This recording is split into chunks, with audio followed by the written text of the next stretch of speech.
Welcome everyone to the meditation service. Between sunbeam and shadow, the great mystery unfolds. Make life your treasure.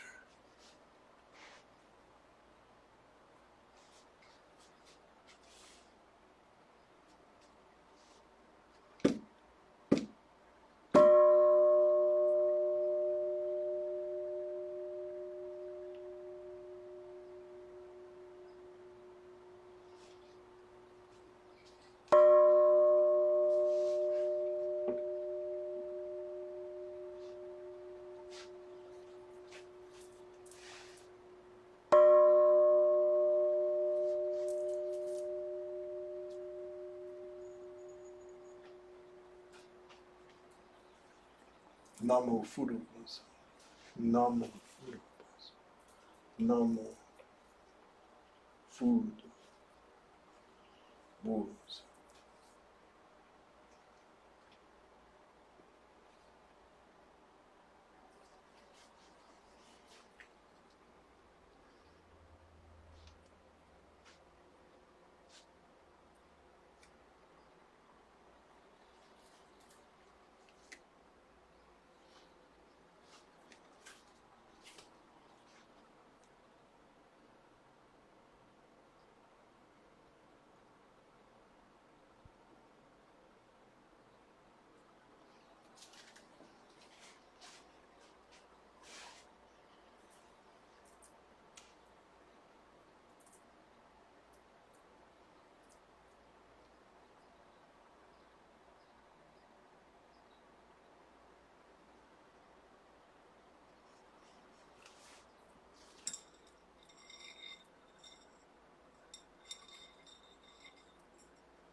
Since it is the practice of enlightenment, that practice has no beginning.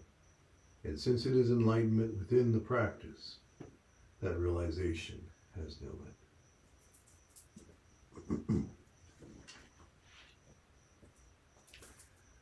So, this evening's talk is going to begin kind of a little mini-series I'm doing, which I'm going to call The Way of Mindful Living.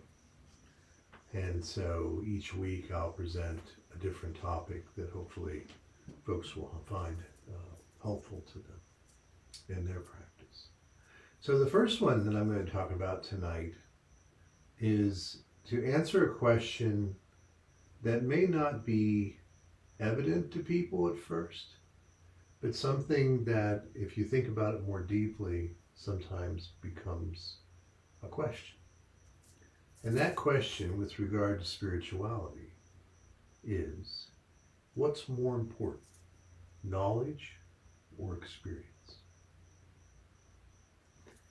Now, what do I mean by knowledge and experience?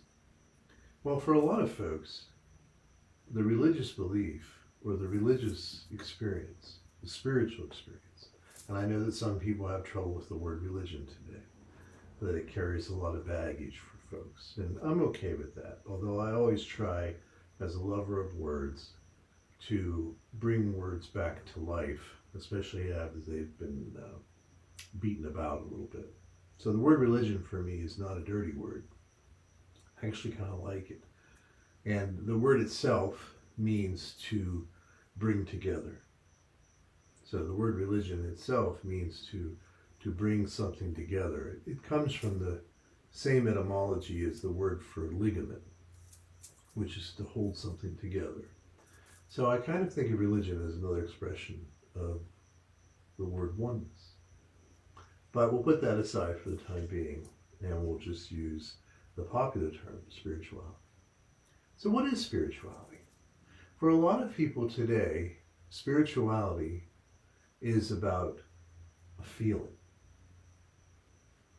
And there's an emphasis on the type of feeling that one gets. And I remember someone not too long ago saying to me that for them, spirituality was the way they felt. And this person was describing the way they felt when they would go off into the woods for a walk, or they would go off camping for a weekend, spending time in natural surroundings. And they would say that they would feel a sense of spirituality there. And I'm not saying that isn't a part of spirituality, but that's the focus for a lot of folks today, is the way that the experience feels. I remember someone I was talking to a few months back who told me that they were of the Catholic tradition. And I asked them about what was important to them about that tradition. And the person said to me, well, honestly, I don't know that I believe in everything that the Catholic Church teaches, but I really love the feeling I get at the Mass.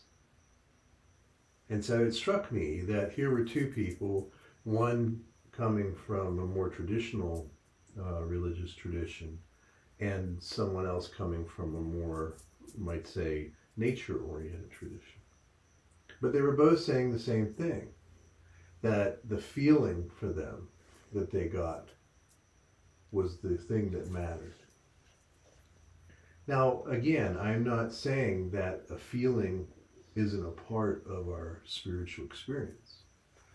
The question I'm kind of posing is it important? Is that feeling really important? My answer to that is no. Now, I'm someone who very naturally can relate to both the person who set about taking a walk in the woods, which I love, makes me feel very close to the spirit of oneness. And I've loved being in Catholic churches and even, meditating in them. So I get it. I get that experience that they're talking about.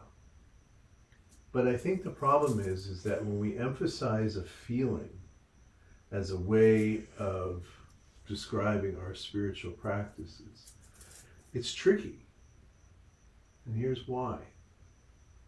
One of the things that's key to understanding mindfulness is that mindfulness teaches us that there is a natural, interdependent chain of causation. And that this chain of causation is how everything in the mind works. So we start with beliefs that we have. And those beliefs may not be something that we're aware of consciously. They may be the product of conditioning that we've experienced over the years, and they just become our automatic program, sort of like in a computer, the software. And then we go into daily life and we have experiences, right? And those experiences combined with those prior beliefs that we have, even if they're not conscious, create thoughts. And those thoughts in turn create feelings. And those feelings in turn create actions. And those actions in turn create consequences. So that's what we call the interdependent chain of causation. Now, why that's so important to understand is that it helps us understand the place of the sequence. And so, if I'm relying on a feeling to guide me, what happens if that feeling isn't there? What happens if I go out into the woods for a walk and I don't experience that spirit of oneness? What happens if I go to the church and I don't experience that spirit of oneness? And that's the problem with relying on a feeling. It's not that there's anything inherently wrong with feelings. It's just that if we rely on feelings primarily to guide or direct us, it's not a good place to come from in terms of clarity. And why is that? Because there are thoughts that are causing those feelings to arise in us. And if those thoughts are not clear, then the feelings we have will correspond to that. So maybe instead of going off into the woods for a walk and my mind is, just sort of fresh and allowed to just be there, then I might have good feelings.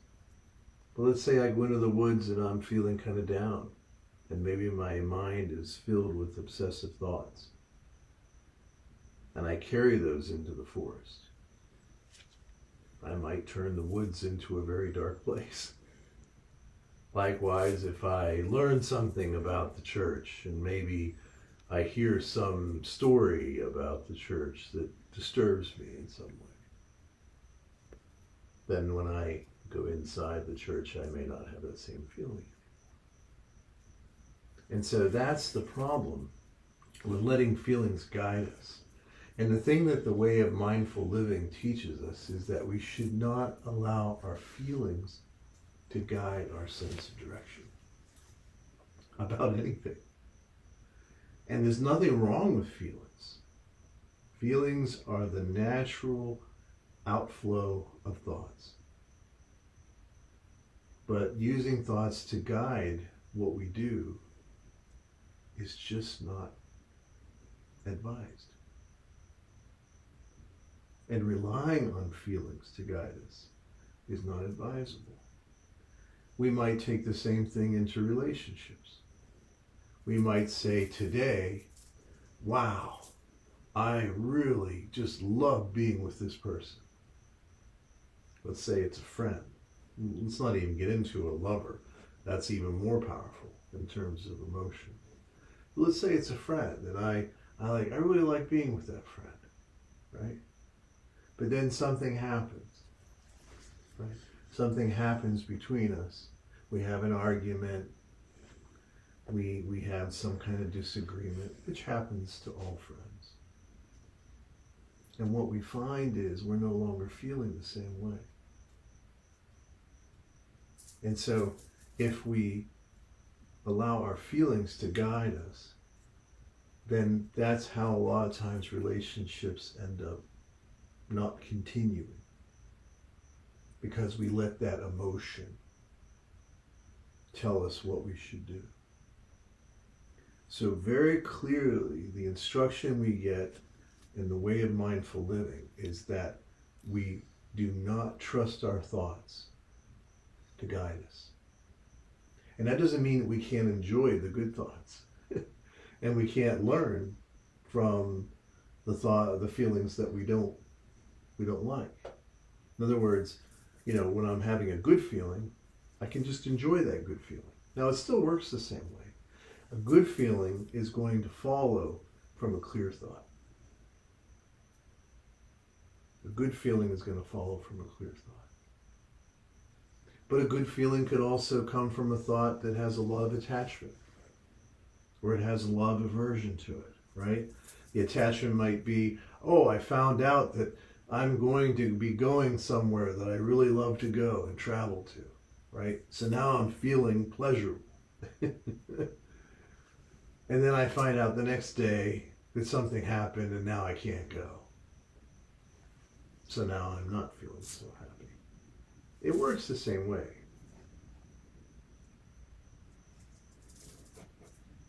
If I want to find happiness, then I have to stop relying on my feelings. I know that might sound contradictory and a little strange, but it goes back to the heart of the teachings, which is we have to allow ourselves the space to explore our thoughts and to see if those thoughts are clear, to see if those thoughts are based on reality, to see if those thoughts are helpful to us. And that's the great thing. We have the choice to choose between thoughts. I don't have to continue to use a thought that doesn't help me, or is not based on reality, or leads to discursive emotion, or leads me into suffering. I don't have to do that. And that's the great thing we have, the freedom to do that. So, when it comes to feelings, I think that's pretty clear. Now, the question was, what's more important, feelings or knowledge? And in the Buddhist tradition, I would say it's not an either or, it's a both and. But if I had to say which one comes first, then it would be knowledge. It would be knowledge. And why is that so important? Because knowledge and understanding is what allows us to see the interdependent chain of causation. And if we didn't have that understanding and that knowledge, then there's not much we could do. We would be like everyone else, pretty much a victim of whatever feelings we were having. And then those feelings would guide our actions. But we don't. We know that there is a knowledge or a wisdom that is based upon that knowledge, or you might say that the wisdom is the way within which we use that knowledge. That's clear. But that knowledge helps us to understand the way things are. It's just like when people talk about oneness, you know, they might say that they had this experience and they felt a sense of oneness. And again, there's nothing wrong with that. That can be beautiful, and that can be something that might even encourage us to go deeper in our practice. When we do liturgy together, it's an experience, I believe, of that spirit of oneness.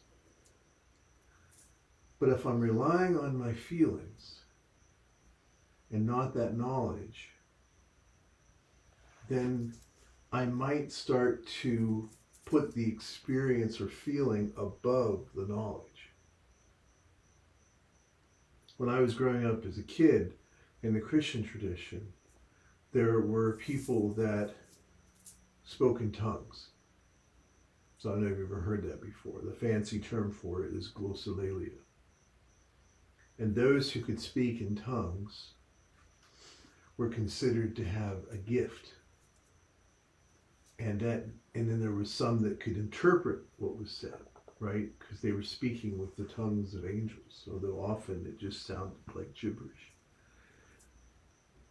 But this experience of speaking in tongues is not unique to Christianity. There are other religious traditions that have a similar type of thing going on. And I'm not going to get into that whole subject because it's fascinating.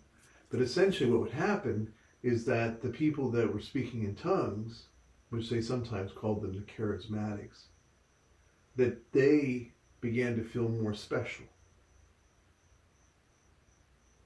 That somehow they were closer to God because they had this experience. And I saw it divide churches.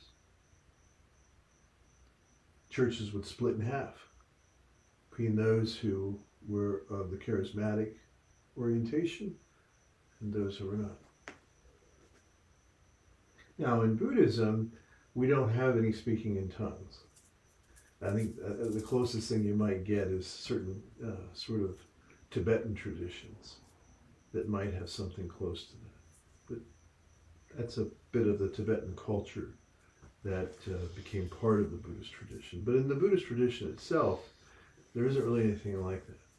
However, there are those in some Buddhist traditions who believe, because they have a certain kind of experience, that they are now more enlightened, or they are more authentic because they had this experience. And that's the problem. The problem then becomes that the person who's trying to do that tries to have a similar experience. And it goes from being a matter of encouragement to trying to replicate it. Or let's say a person has that kind of experience, a big wow experience, and then they keep trying to have it again. And then they get bummed out when they can't. Or they're on a high. I've seen that with people sometimes, where they first get into the practice and they feel that experience of liberation and freedom that it brings. And they're just digging it. And then something comes along. Some human thing comes along. And it throws them off. So that's why knowledge is more important than feeling. And that's why wisdom is more important than experience. Because some people will more naturally have that kind of inclination. In the Christian tradition, when I was growing up, faith itself was considered a gift. And I always thought that it was interesting because faith itself was considered a gift. It wasn't something that everybody had naturally. It was a gift that some people had. And so that's how I look at it, using that analogy. That it's our knowledge of how the mind works. And the way we apply that knowledge, the wisdom, that is the most important. And then the feelings or the experiences, again, I'm not knocking them. I'm not saying they aren't important or relevant. I'm just saying they're not a good guide.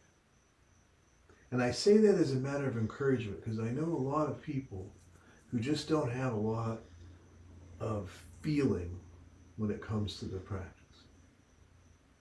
People have said that to me, like with the practice of meditation.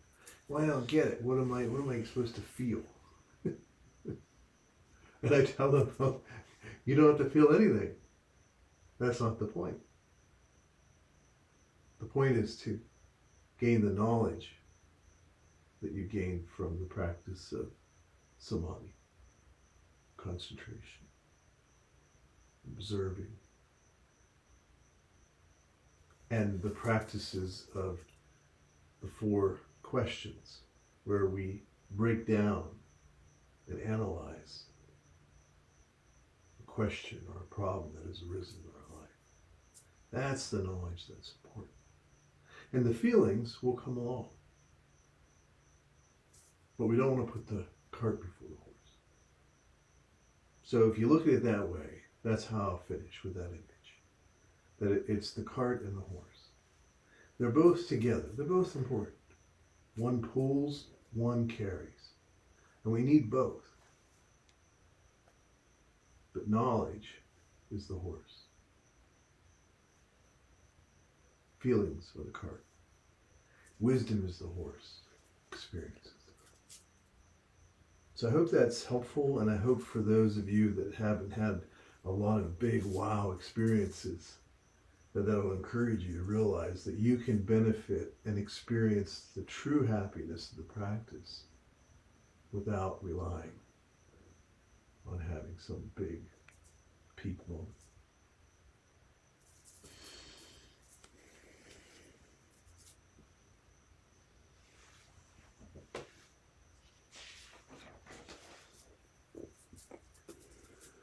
The moment we receive true and trusting, solid and clear like a diamond, infinite light and life embrace and protect us, liberating us completely.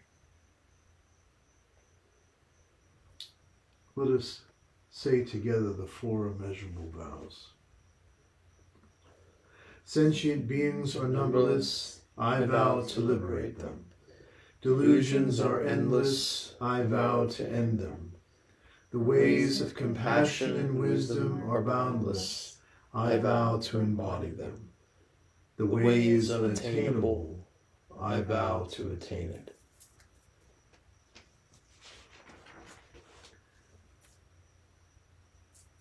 Let us take the precepts for the community of the Bodhisattva's vow. I allow my true self to manifest in all aspects of life. I take complete responsibility for my own life and all of my actions. I affirm my personal being and acknowledge it as a path to awakening and freedom. I embrace all aspects of my personal being, including my shadow, so that they may be transformed. I affirm an attitude of openness to my true self, even in the midst of suffering.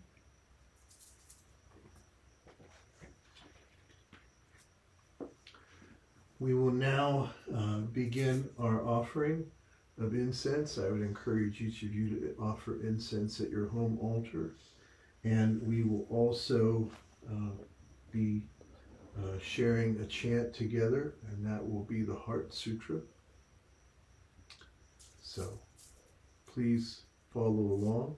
And then after we have chanted and made our offering, then we will observe abiding together.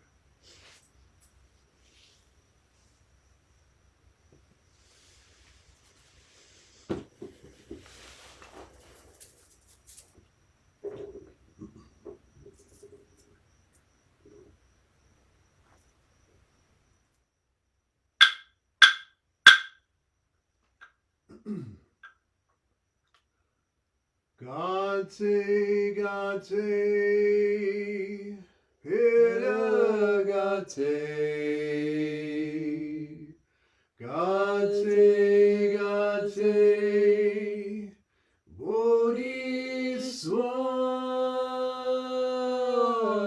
gate, gate, hira gate, hira samgate, bodhiswa.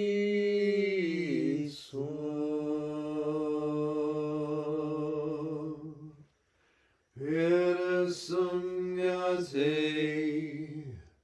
bodhiswa.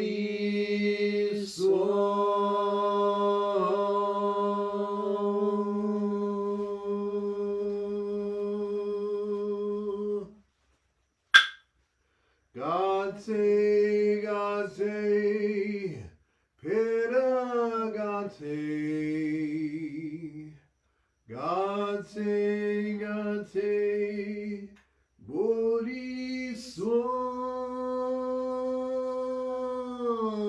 gate, gate, pera gate, pera samgate, bodhiswa.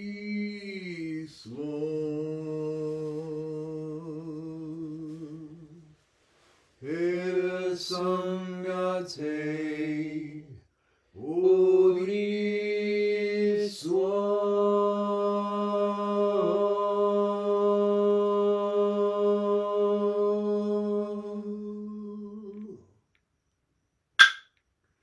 Gate, gate, hira gate, gate, gate, bodhiswa, gate, gate, hira gate, hira samgate, bodhiswa.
knowing that we never truly practice alone or just for ourselves.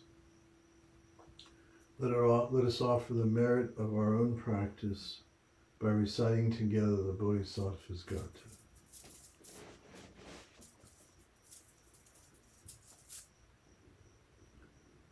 We dedicate this practice to the welfare of all beings throughout space and time. May it always be so. Nam. Om.